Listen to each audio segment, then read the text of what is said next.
আসসালামু আলাইকুম, সবাইকে শুভেচ্ছা জানাচ্ছি। মাসুম মাহবুব। প্রিয় দর্শক, দেখছেন ওপেন দ্য ইউটিউব চ্যানেল এবং মাসুম মাহবুব ফেসবুক পেজ। আন্তর্জাতিক খবরে আবারও ফিরছি। বাংলাদেশে 12 তারিখে ত্রয়োদশ সংসদ নির্বাচন, তাই আমরা 12 তারিখ পর্যন্ত বা 13 তারিখ পর্যন্ত বাংলাদেশের খবরকে একটু বেশি গুরুত্ব দিতে চাই। আর আন্তর্জাতিক খবর পাশাপাশি গুরুত্বপূর্ণ যে ইভেন্টগুলো আসবে আমরা সঙ্গে সঙ্গে আপনাদের জানাবার চেষ্টা করব। দর্শক, ইরান প্রসঙ্গে গুরুত্বপূর্ণ কয়েকটা খবর দিব, তার শিরোনাম আগে একটু বলে নিচ্ছি যে কি বিষয়ে কথা বলতে চাই। প্রথম, এবার ইরানের ভয়ে কাঁপছে তার প্রধান দুটো শত্রু দেশ। বুঝতে পারছেন প্রধান দুটো শত্রু দেশ কারা? দ্বিতীয়ত, ইরান যে কোনো সময় তার প্রধান শত্রুর উপর আক্রমণ চালাতে পারে এমন ইঙ্গিত মিলেছে। তৃতীয়ত, মার্কিন যে প্রতিনিধি ইরানের সাথে বৈঠক করেছে সেই তিনজন বৈঠক শেষে ওমানে বৈঠক শেষে ছুটে গেছে তাদের সেই আব্রাহাম লিঙ্কন এয়ারক্রাফট ক্যারিয়ার পরিদর্শনে। তার মানে ইরানের ভয়ে ট্রাম্প আঙ্কেলের কাপড় ভেজা ভেজা অবস্থা। চলুন সবগুলো খবর একসাথে দিচ্ছি। পাশাপাশি মিস্টার নেতানিয়াহু ট্রাম্পের উপর বেজায় খেপেছেন। কেন খেপেছেন চলুন। প্রথম যে বিষয়টি সেটি হলো, ইরানের সাথে আমেরিকার আলোচনা চলছে কি করে এই যুদ্ধটা বন্ধ করা যায়। আমেরিকার দাবি বা আমেরিকার প্রস্তাব ইরানের কাছে যাতে করে ইরান তার নিউক্লিয়ার প্রজেক্ট বন্ধ করে।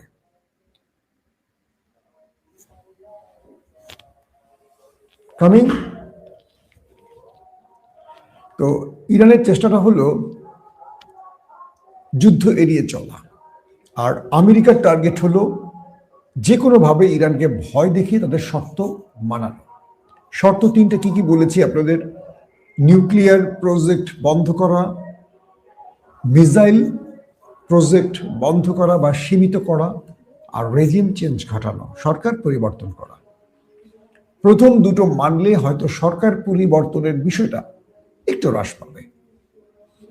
ইরানের সাথে তুরস্ক, ওমান বা আরো আরব রাষ্ট্রের ব্যাক চ্যানেলে যে আলোচনাগুলো হলো বা প্রকাশ্যে যে আলোচনাগুলো হলো, এতে করে ইরান আমেরিকা একটি শর্ত মানেনি। ইরান শুধু বলেছে যে আমরা নিউক্লিয়ার প্রজেক্টের যে কাজ চালিয়ে যাচ্ছি মূলত সেটি আমরা পাওয়ার প্ল্যান্টের ক্ষেত্রে, অর্থাৎ শান্তিপূর্ণ কর্মসূচি, যেটা ধ্বংসের জন্য নয়, মানে নিউক্লিয়ার বোমা তারা বানাবে না। কিন্তু আমেরিকা নাছোড় বান্দা, তারা ইসরায়েল যে প্রেসক্রিপশন দিয়ে দিয়েছে আমেরিকাকে, তারা সেটা ফলো করতে চায়। অর্থাৎ কোনোভাবে ইরানকে নিউক্লিয়ার কর্মসূচি চালাতে দেয়া হবে না। ইসরায়েল আমেরিকাকে বলে দিয়েছে ইরানের নিউক্লিয়ার যে কর্মসূচি চলছে এটাকে 0% আনতে হবে। অর্থাৎ ইরান যেই পর্যায়ে উন্নীত হয়েছে নিউক্লিয়ারের ক্ষেত্রে বা নিউক্লিয়ার সমৃদ্ধকরণের ক্ষেত্রে, সেখান থেকে ইরানকে 0% আসতে হবে। ইম্পসিবল, কারণ ইরান রাশিয়ার সাথে বেশ কিছু চুক্তি করেছে পাওয়ার প্ল্যান্ট তৈরিতে। যেমন আমাদের বাংলাদেশে আছে রূপপুর পারমাণবিক বিদ্যুৎ কেন্দ্র। তো ইরান বলছে যে আমরা আমাদের বিদ্যুতের জন্য, রাষ্ট্রের উন্নয়নের জন্য আমরা নিউক্লিয়ারের শান্তিপূর্ণ ব্যবহার করছি, এটা দিয়ে বোমা বানাচ্ছি না। কিন্তু ইসরায়েল এটা মানতে নারাজ। তারা বলছে যে না, ইরান তলে তলে পারমাণবিক অস্ত্র বানিয়ে প্রায় ফেলছে, শুধু ঘোষণা বাকি আছে, এরকমটাও বলছে তারা। দ্বিতীয় হলো, তারা চাইছে কোনোভাবে ইরান তার ব্যালিস্টিক প্রোগ্রাম থেকে ফিরে যাক। প্রশ্ন হলো, ইসরায়েল, আমেরিকা, ইউরোপ, আমেরিকা এত শক্তিশালী, এত প্রযুক্তি থাকার পরও ইরানের কি বলবো ক্ষেপণাস্ত্রের ক্ষেত্রে তারা এত ভয় পাচ্ছে কেন? মার্কিন বিভিন্ন গবেষণা সংস্থা বলছে এবং ব্রিটিশ গণমাধ্যম রয়টার্স সহ আরো বেশ কিছু গণমাধ্যম বলছে, তাদের সকল তথ্য উপাত্ত হাজির করে তারা বলছে যে মধ্যপ্রাচ্যের সর্বাধিক ক্ষেপণাস্ত্রের মালিক হলো ইরান। শুধু মধ্যপ্রাচ্যের সকল দেশকে এক করেন আর ইরানকে আলাদা করেন। সবচেয়ে বেশি ক্ষেপণাস্ত্র রয়েছে, মিসাইল রয়েছে ইরানের পকেটে। শুধু তাই নয়, যে দেশটি ইরানকে সর্বাধিক ভয় পায়, ইসরায়েল, তাদের ভূখণ্ডটি ইরানের মিসাইলের টার্গেটে রয়েছে। অর্থাৎ ইরান যদি চায় সেই রাষ্ট্রটিকে মুছে ফেলতে, একসঙ্গে তারা যদি সে মিসাইল আক্রমণ চালায়, তারপর দেখা যাবে সেই রাষ্ট্রটি মাটির সাথে মিশে গেছে, ধুলো হয়ে গেছে। কারণ ইরানের উপরে বা ভূগর্ভস্থ হাজার হাজার মিসাইল রয়েছে। এখন ইসরায়েল আমেরিকাকে বলছে, ওকে, ইরানের কাছে মিসাইল থাকবে, তবে সেটার রেঞ্জ 300 কিলোমিটারের উপরে থাকতে পারবে না। বুঝতে পারছেন? তার মানে ইরান এগুলো দিয়ে ফুটবল খেলবে, অথবা এগুলো দিয়ে কি বলবো, ওই যে আমরা ছোটবেলায় গুলাল 22 না হাবি ছিল না, পাখি মারতাম বা নিজেরা নিকটস্থ কোনো টার্গেটকে করতাম হাত দিয়ে মেরে, ইয়ার গান টাইপের, অথবা সাইকেলের টিউব বা ওই যে বাল্টিপ নাকি বলে, ওগুলো দিয়ে বানানো হয়। ইরানকে সর্বোচ্চ মানে নিউক্লিয়ারের 0% আসতে পারে, নিউক্লিয়ারের কোনো কর্মসূচি ইরান চালাতে পারবে না। 2, ইরানের ব্যালিস্টিক প্রোগ্রাম বা ক্ষেপণাস্ত্র প্রোগ্রাম, তার রেঞ্জ হতে হবে 300 কিলোমিটার, এর উপর ইরান উঠতে পারবে না। এটা কার দাবি? ইসরায়েলের। কার কাছে? আমেরিকার কাছে। এখন আমেরিকা এই যুদ্ধটা বন্ধের জন্য তার প্রতিনিধি কুশনার সহ একটা টিমকে পাঠিয়েছে ইরানের সাথে আলোচনা করতে।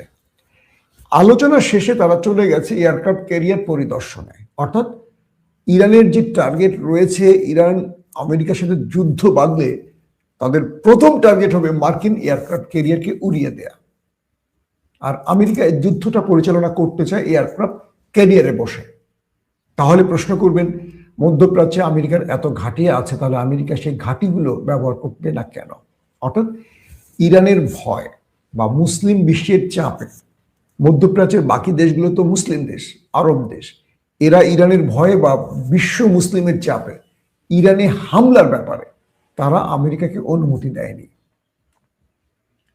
তো আমেরিকাকে যেহেতু তারা অনুমতি দেয়নি, আইএসও বলে কিনা দেখো তো, আইএসও বড়, ওকে, গুড, থ্যাংক ইউ। আমার ছেলে এসেছিল ক্যামেরার আউটসাইডে, সে মাঝে মাঝে আমাকে হেল্প করে, আমার ইঞ্জিনিয়ার ছেলে। বাবা, সবাই দোয়া করবেন আমার ছেলের জন্য, মোয়াজ্জেল সাবিত প্রিয় তার নাম। তো যেটি হলো যে ইরানের এই টার্গেটটি, অর্থাৎ ইরান যতগুলো ক্ষেপণাস্ত্র তৈরি করেছে, এর অধিকাংশ রেঞ্জগুলো ইরান থেকে ইসরায়েলকে টার্গেট করার মতো। ইভেন লাস্ট এই 1-2 বছরে ইরান এমন ক্ষেপণাস্ত্র তৈরি করেছে যেটা ইরান থেকে আমেরিকা পর্যন্ত যাবে। এতে করে মাথা খারাপ আমেরিকা এবং ইসরায়েলের। আর 300 কিলোমিটার রেঞ্জের মধ্যে যদি ইরানকে আটকে দেয়া যায়, তাহলে দুটো দেশ নিরাপদ থাকবে। এটা হলো ইসরায়েলের দাবি আমেরিকার কাছে। তো এখন আমেরিকা পড়ছে মানে ডোনাল্ড ট্রাম্প পড়ছে বিপদে। কারণ নেতানিয়াহু যে শর্তগুলো আমেরিকাকে শিখিয়ে দিচ্ছে, ট্রাম্প তার উপরে কথা বলতে পারছে না। কেন পারছে না? মার্কিন এস্টাবলিশমেন্ট বা ডিপ স্টেট নিয়ন্ত্রণ হয় ইহুদি দ্বারা। ডোনাল্ড ট্রাম্পের মতো ব্যক্তিকে প্রেসিডেন্ট করা বা প্রেসিডেন্ট থেকে ছুঁড়ে ফেলে দেওয়ার ক্ষমতা ইসরায়েলের আছে বা ইহুদিদের আছে। তো সেই হিসেবে যত বড় রাষ্ট্রই আমেরিকা হোক, ওই নেতানিয়াহুর কাছে মাথাটা একটু নতই করতে হয়। আবার মার্কিন এস্টাবলিশমেন্ট চাইতেছে যে কোনোভাবে ইসরায়েলের এই শর্তগুলো আমেরিকা মানুক। এখন ট্রাম্প কি করবেন? ট্রাম্পের সামনে পথ দুটো খোলা। 1, যুদ্ধ লাগিয়ে দেয়া। 2, ইরানকে বাধ্য করে শর্তে রাজি করানো। কিন্তু ইরান তো আসলে শর্তে রাজি হবে না। তো এখন যে বিষয়টি তৈরি হয়েছে যে ইরান যদি শর্তে রাজি হয়, তাহলে ইরানকে কালকে এসে দখল করে ফেলবে ইসরায়েল। তার ক্ষেপণাস্ত্র থাকবে না, নিউক্লিয়ার থাকবে না। তার মানে এটা হয়ে যাবে আরবের একটি দুর্বল রাষ্ট্র, মানে এই অঞ্চলে কি বলে মধ্যপ্রাচ্যে একটা দুর্বল রাষ্ট্র। তো এখান থেকে তো ইরান শত্রুর সাথে লড়াই করতে পারবে না। ইরান বলছে যে ইম্পসিবল, আমরা নিউক্লিয়ার বোমা বানাচ্ছি না, কিন্তু আমাদের নিউক্লিয়ার প্রজেক্টের কাজ চলবে শান্তিপূর্ণ কাজের জন্য। আর 2 নম্বর, আমাদের ব্যালিস্টিক প্রোগ্রাম, এটা আমরা বন্ধ করব না। এখন তাহলে কি? যুদ্ধ ছাড়া বিকল্প কোনো পথ নেই। এখন আমেরিকাকে তার ইজ্জত রক্ষার্থে বা ট্রাম্পকে তার ক্ষমতা টিকিয়ে রাখতে হলে যুদ্ধে আসতেই হবে। তার মানে যুদ্ধটা এখন লেগে যাচ্ছে বলা যায়। তারপরে যে বিষয়টি আসছে, ইরান ইতিমধ্যে এয়ারক্রাফট ক্যারিয়ারকে টার্গেট করে যেই প্রস্তুতি নিচ্ছে, সেই প্রস্তুতি দেখার জন্য একেবারে মার্কিন প্রতিনিধি দল চলে এসছে সরাসরি সেই এয়ারক্রাফট ক্যারিয়ারে। এবং আপনারা জানেন যে এয়ারক্রাফট ক্যারিয়ারের উপরে ইরানের শাহেদ ড্রোন এসে সেখান থেকে টোটাল ডাটা নিয়ে যায়, পরবর্তী সেটিকে শুট করে আমেরিকা ফেলে দেয়। কিন্তু ডাটা তো ইরান নিয়ে নিয়েছে, কোথায় কোন অবস্থা কি কি আছে সব তথ্য ইরানের হাতে চলে গেছে। এটা হলো ইরানের আরো আমেরিকার জন্য বড় টেনশন, যে ইরান কত বড় সাহস যে আমার এয়ারক্রাফট ক্যারিয়ারের উপরে এসে বসে রয়েছে পাখির মতো, সব তথ্য উপত্য নিয়ে চলে গেল, আমরা টের পেলাম পরে।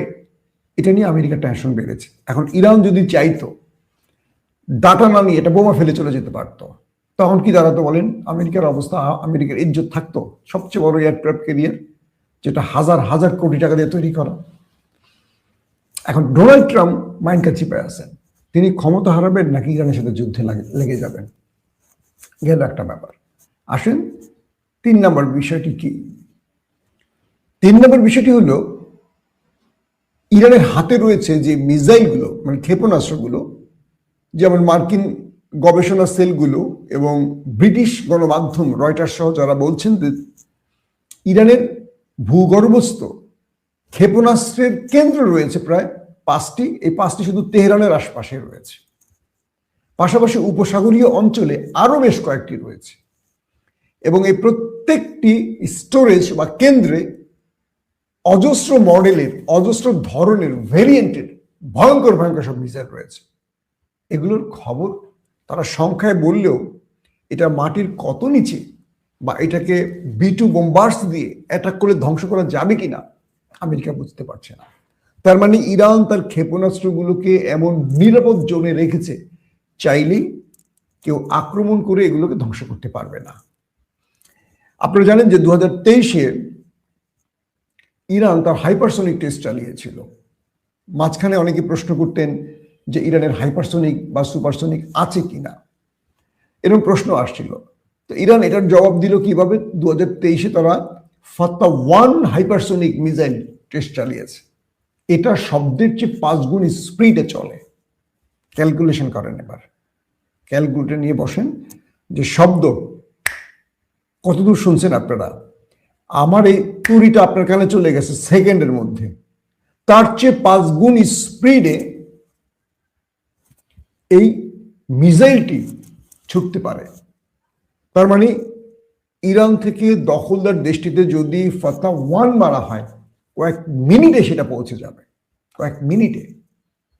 এবং বলা হচ্ছে যে এই ফাত্তা-1 মানে হাইপারসোনিককে কোনো এন্টি মিসাইল বা কোনো আকাশ প্রতিরক্ষা সিস্টেম এটাকে ধ্বংস করতে পারে না। সহজ করে বোঝাই, আকাশ প্রতিরক্ষা সিস্টেমের কাজ কি? শত্রুর মিসাইল, ড্রোন বা যে কোনো অ্যাটাক মোকাবেলা করা। এটা ভূমিতে থাকে, অথবা কখনো আকাশের ড্রোনে থাকে, অথবা কখনো 35 যুদ্ধ বিমানের সঙ্গে থাকে। এটা পাল্টা হিটের মাধ্যমে ধ্বংস করা হয়। তো আমরা যেটাকে বলি যে আকাশ প্রতিরক্ষা সিস্টেম সাধারণত এটা মাটিতে থাকে। এটার মধ্যে রাডার সিস্টেম থাকে, ব্যাটারি থাকে এবং আপলোডেড মিসাইল থাকে। যখন এটা শনাক্ত করে শত্রুর কোনো মিসাইল আসছে, তখন এটার ওই গতিপথকে টার্গেট করে এন্টি মিসাইল ছোড়ে, ব্যাটারি থেকে ধামধাম করে ছোড়ে, একাধিক ধূপ ধূপ ধূপ করে দেখবেন ছোড়ে। অর্থাৎ শত্রু যদি 20টা মিসাইল মারে, এটা 20টা ব্যাটারি থেকে 20টা মিসাইল, এন্টি মিসাইল ছোড়ে, এবং ওই মিসাইলটাকে সে পথের মধ্যে গিয়ে আকাশে ধ্বংস করে দেয়। এখন বিষয়টা হলো, এগুলো যদি হাইপারসোনিক বা সুপারসোনিক হিট করা হয়, তখন দেখা যায় ওইটার গতি আর এটার গতির পার্থক্য থাকে। ব্যাটারি যখন তার রাডার সিস্টেমে সিগন্যাল পায় যে শত্রু কোনো মিসাইল মেরেছে, আর এটা তখন অটো অন হয়ে এটা যখন এন্টি মিসাইল ছুটতে যায়, তার আগেই শত্রু ঢুকে গেছে, তার ফ্রেম আউট হয়ে সম করে ভিতরে চলে গেছে। তার মানে শত্রুর রাডারে একটা রাডার সিস্টেম আছে। ধরেন আমার বাংলাদেশের যে সিস্টেম মানচিত্র, এটার কত কিলোর মধ্যে ঢুকলে এই সিস্টেম বুঝতে পারবে, তার উপর এটা ধারণা করে। তো ধরেন আয়রন ড্রোম, প্যাট্রিয়ট, থার্ড, যতগুলো রয়েছে, ডেভিড স্লিমিং, যেগুলো রয়েছে ইসরায়েলের হাতে আকাশ প্রতিরক্ষা সিস্টেম, তো এই সিস্টেমগুলো যখনই দেখে যে ইরানের কোনো মিসাইল ছুটছে, এটা অটোমেটিক মিসাইল মারে, কিন্তু ওই মিসাইলটাকে ফাঁকি দিয়ে ঢুকে চলে যায় এই ফাত্তা ওয়ান। তার মানে এই ফাত্তা ওয়ান শব্দের যে 5 গুণ স্পিডে যেটা চলে, হাইপারসোনিক, এটা ইরানের একটা দুর্দান্ত মিসাইল বা অস্ত্র শত্রুকে আঘাত করার। 2, সিজিল। এটি আপনারা জানেন যে প্রায় 17,000 কিলো ছুটতে পারে, এবং এটা প্রতি ঘন্টায়, অর্থাৎ প্রতি ঘন্টায় এটা বোধহয় 17,000 কিলোমিটার ছুটে। এখন তাহলে এটা যদি ইরান থেকে মারা হয় দখলদার দেশটিকে টার্গেট করে, এটার কয়েক মিনিটের মধ্যে পৌঁছে যাবে সেখানে। খাইবার রয়েছে ইরানের হাতে, আরো দুর্দান্ত কিছু মিসাইল। এরকম করে খাইবার, সিজিল বা ফত্তি, এরকম করে বহু, প্যালেস্টাইন, বহু নামে ইরানের অজস্র মিসাইল রয়েছে। তারপরে ড্রোনের জগতে তো অসাধারণ কিছু ড্রোন ইরানের কাছে আছে, শাহেদ ড্রোন থেকে শুরু করে দুর্দান্ত। এইগুলি এখন ইসরায়েল বন্ধ করতে চায়, কারণ গত 12 দিনের যুদ্ধে ইরানের এই মিসাইলে নাস্তানুবোধ হয়ে গেছিল দখলদাররা।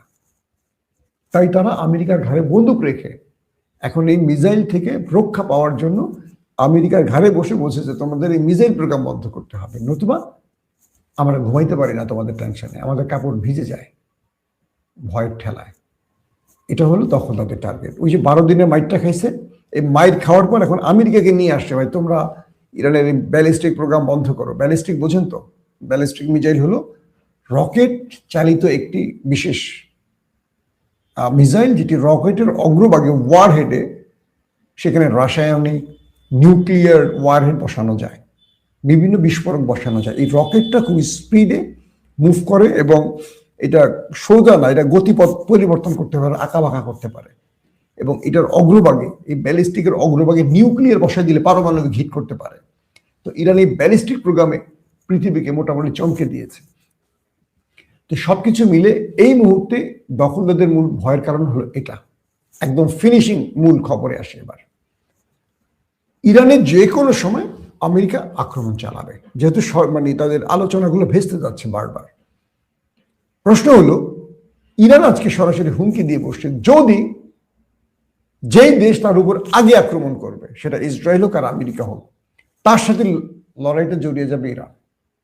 এবং ইরান এটা বলছে, যদি আমার দেশে দখলদার আক্রমণ চালায়, এবার আর কোনো যুদ্ধবিরতি হবে না, যতদিন তারা থাকবে এই মানচিত্র মুছে দেওয়ার জন্য সবটাই করবে ইরান। নাম্বার 2, মানে ইরানের যত ভান্ডারে আছে সব উজাড় করে দিবে ওই একটা দেশের জন্য প্রয়োজন। ইরান একদম ডাইরেক্ট এইভাবে বলছে যে আমাদের সার্বভৌমত্ব রক্ষার জন্য আমরা সবটাই করে ফেলবো, মানে সবটাই করবো, মানে সবটাই করবো। অনেকে আবার বলছেন ইরানের কাছে নিউক্লিয়ারও আছে, ইরান হয়তো বলছে না, কারণ এত বড় হুমকি দিচ্ছে কাকে? যে দেশটি নিজেরই নিউক্লিয়ার আছে তারে হুমকি দেওয়া মানে কি ইরানের কাছে নিউক্লিয়ার আছে। 2 নম্বর বিষয়, যদি আমেরিকা অ্যাটাক করে, তাহলে মধ্যপ্রাচ্যে ইরানের একটা, মানে আমেরিকার একটাও ঘাঁটি আর থাকবে না, প্রত্যেকটা ঘাঁটি আক্রান্ত হবে ইরান দ্বারা। এখন ট্রাম্প চাচ্ছু মহামাইন কাছে পায়, আক্রমণ করলে ইরান করবে, আবার আক্রমণ না করলে ইসরায়েল চেপে ধরছে, ট্রাম্প চাচ্ছুর ক্ষমতা কেড়ে নেবে। ট্রাম্প কি করবে? যুদ্ধটা তাকে শুরু করতে হবে, অথবা শান্তিপূর্ণ সমাধান খুঁজতে হবে, যে সমাধান ইসরায়েল খুশি হয়।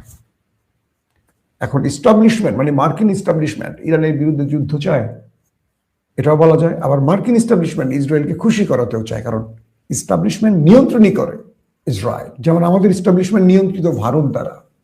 আমাদের গোয়েন্দা বাহিনী, আমাদের সামরিক বাহিনী, এদেরকে তৈরি করা হয়েছিল ভারতের বিরুদ্ধে রাষ্ট্রকে রক্ষায়। কিন্তু গত 16 বছর আমরা কি দেখেছি? ভারত যা বলেছে আমাদের গোয়েন্দারা উঠছে বসছে, ভারত যা বলেছে আমাদের সেনাবাহিনী উঠছে বসছে। এখন দেখি আমাদের রাজনীতিবিদরা ভারতের কথায় বসে ওঠে, ভারত যাকে চায় তারা ক্ষমতায় বসবে। তাই ভারতকে গ্রিন, মানে কি বলবো, সবুজ সংকেত দিয়ে বা মুচলেখা দিয়ে বাংলাদেশের রাজনীতিটা করতে হয় অনেকে, ঢুকতেও হয় অনেককে। নির্বাচনে জেতার স্বপ্ন দেখতে হয় ভারতকে খুশি করে। তাই বাংলাদেশ ওই দেশটির বাইরে চিন্তা করতে পারে না। শেষ কথাটিতে বিদায় নিচ্ছি। 12 তারিখ বাংলাদেশে ভারতের বিজয় হবে না বাংলাদেশের বিজয় হবে, সিদ্ধান্ত আপনি নেবেন। কোন দলটি ক্ষমতায় আসলে বাংলাদেশে একটি নতুন বাংলাদেশে ফিরে আসবে, ভারতের আধিপত্য, ভারতের আগ্রাসন বন্ধ হবে, ভারতের দখলদারিত্ব বন্ধ হবে, ভারতের ইশারায় চলা বন্ধ হবে, সেই দলটিকে আপনারা ভোট দেবেন। 54 বছর অনেক ভুল করেছেন, আর ভুল করবেন না। আমরা একদম ক্রুশিয়াল মুভমেন্টে, দেয়ালে পিঠ থেকে আছে আমাদের। এই রাষ্ট্রকে বাঁচাবার ক্ষমতা আপনার একটা ভোটে আছে, আর ভুল করবেন না। ভোটের আগে 1000 টাকা পকেটে নিয়ে নিজের ভোটটাকে বিক্রি করবেন না। এই ভোটটার দাম এখন 1000 কোটি টাকা, কারণ এই রাষ্ট্রের দাম আর আপনার ভোটের দাম এক। আপনার ভোটে রাষ্ট্র টিকবে। সো ভুল করবেন না। কাকে ভোট দিবেন সিদ্ধান্ত নেন। আল্লাহ হাফিজ।